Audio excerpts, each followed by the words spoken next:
The world is celebrating. In early October 2025, after years of brutal conflict, Donald Trump stood with leaders from across the Middle East, holding up a signed declaration. Headlines are calling it a historic peace deal, a plan to finally begin ending the Gaza war and bring stability to a region on fire. They're calling him a peacemaker. But at the exact same time this is happening, governments worldwide are quietly rolling out digital ID systems you'll likely need just to hold a job. These two events seem completely unrelated, but they aren't. In this video, we're going to connect the dots and show you the chilling evidence that this peace treaty may have just activated the framework for the prophesied Mark of the Beast system.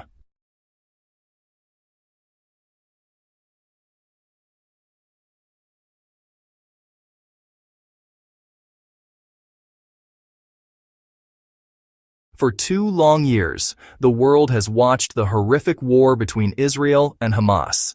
Then, in late September 2025, a breakthrough was announced. Donald Trump, working with leaders from Israel and other nations, unveiled a 20-point plan. The world breathed a collective sigh of relief as a ceasefire took hold and an agreement was made for the release of hostages in its first phase. The media celebrated this as a monumental achievement, a deal built on the foundation of the Abraham Accords that promised a new era of coexistence. At the center of it all stood Donald Trump, the architect of the deal. It was presented as a framework for peace, reconstruction, and regional stability. But buried under all the commentary, a specific detail should send a chill down your spine if you're a student of Bible prophecy. While the public documents focus on phases of implementation, those who watch the signs are pointing to something else. A 7-year timeline. And for those with eyes to see, that number, 7 years, is a deafening alarm bell that was prophesied thousands of years ago. Go ahead and turn in your Bibles to the book of Daniel, chapter 9, verse 27. The prophet Daniel was given a timeline for Israel, and the final, unfulfilled part of that prophecy is known as the 70th week. It begins with a very specific event. The verse reads, "And he will confirm a covenant with many for 1-7." For centuries, prophecy scholars have interpreted this 7 as a 7-year period. The prophecy says a charismatic leader, a prince who is to come, will rise on the world stage. He won't show up as a warmonger, but as a man of peace.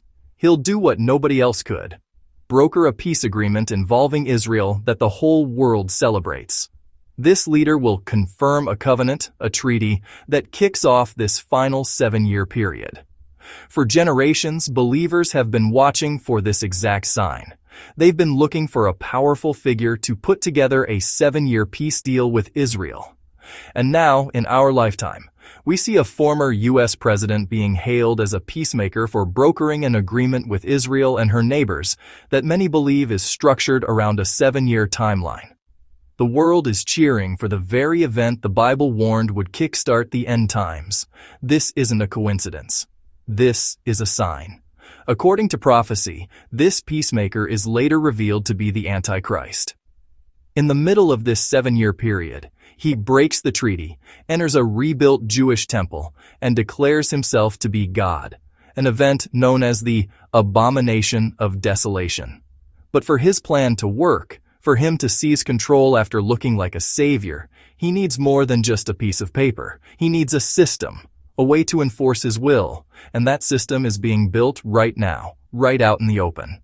Now you might be thinking that connecting this peace deal to an ancient prophecy is a stretch, but what if I told you something else is happening at the exact same time?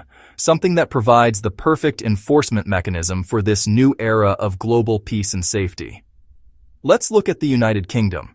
In late September 2025, the UK government announced it's pushing forward with a new digital ID. Some people are even calling it the Brit card. They're selling it as a way to streamline services and stop illegal immigration. But the fine print is terrifying. The stated goal is that this digital ID held on your phone will become mandatory for all right-to-work checks. Just think about that.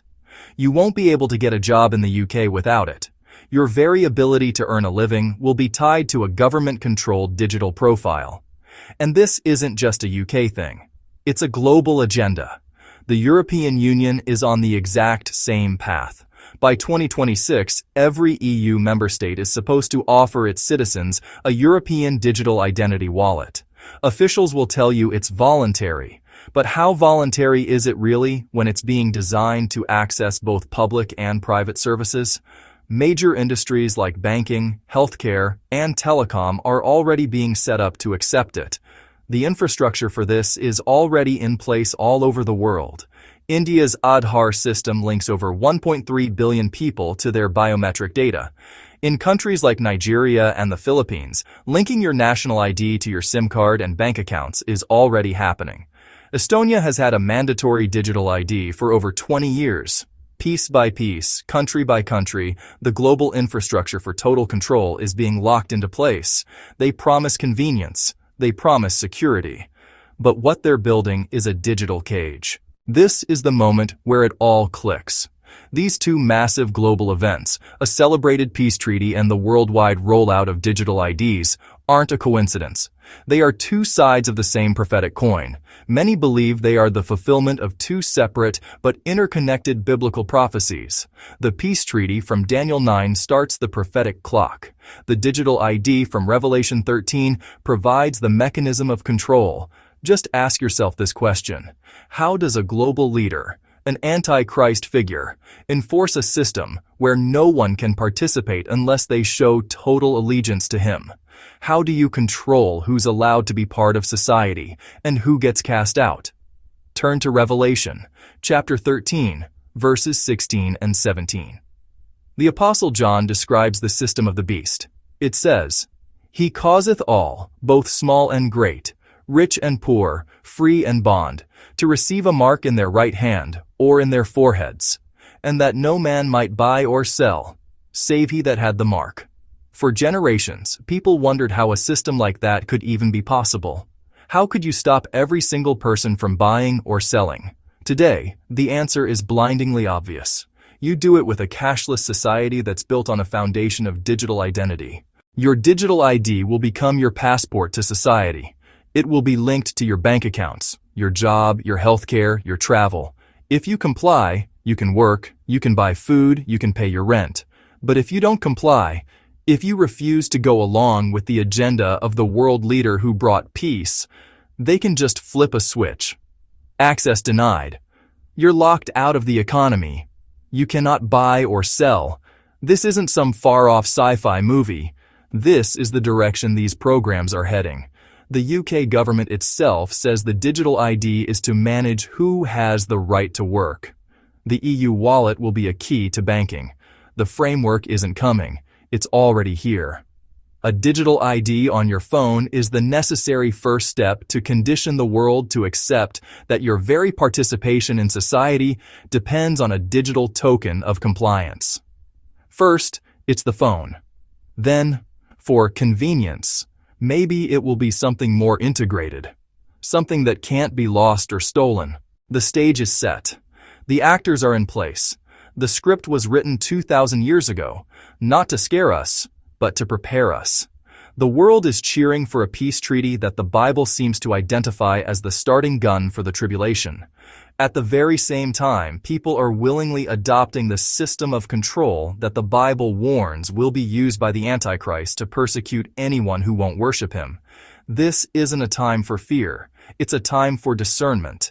It's a time to be spiritually awake. The Bible told us these things would happen so that when we saw them, we would have hope, knowing God is in control and the return of Jesus Christ is near. Your first priority has to be securing your faith and understanding the times we are living in. The mainstream media won't show you this connection. They'll celebrate the peace deal and praise the convenience of digital wallets. It's up to us to share this truth. If this message has opened your eyes, please share this video with at least 3 other people you know who need to see what's happening. We have a duty to sound the alarm and wake people up before it's too late. Finally, events are unfolding faster than ever.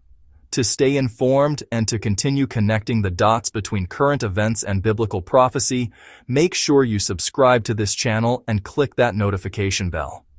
Thank you for watching, and stay vigilant.